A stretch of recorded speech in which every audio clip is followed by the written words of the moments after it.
Good morning everyone! At dahil naman ay magta-Thanksgiving na next week, dito tayo ngayon sa market para bumili ng ating mga lulutuin. Ganito yung mga itsura guys dito sa market dito. Tapos yan, may mga apples. Alam nyo ba dito, iba-iba yung mga apples dito. May Gala, may Fuji, may pink apple. Iba-iba.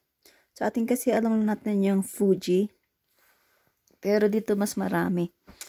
Ayan yung asawa ko andun. Mabili siya ng mga vegetables para sisama sa turkey. Ayan, dito naman tayo guys. Ayan, mga pabo. Mga turkey. Ayan, tingnan nyo naman ang laki. Super laki yan para sa 2 tao guys. Kaya andito siya sa kabila. Naghahanap ng medyo maliit-liit na turkey. Ayan. Pili pa, pili pa. Ayan, guys. Yan yung kukunin niya.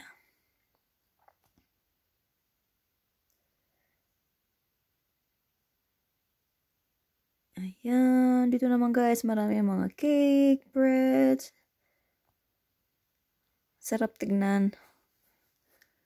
Tapos dito sa kabila, guys, meron mga hens.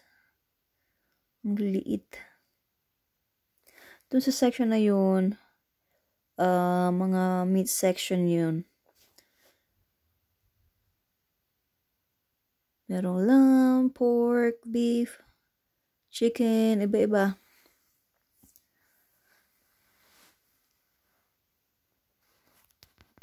Ayan.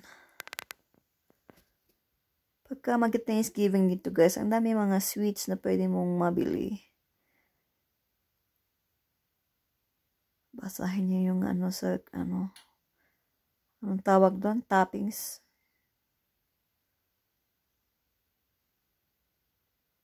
Ayan, pauwi na nga kami guys. Tignan nyo naman yung ulap. Yung bundok pupunta sa amin. Nakakatakot. Parang parang may bagyo. Pero yan guys. Hanggang dito na lang muli. Sa susunod. Bye.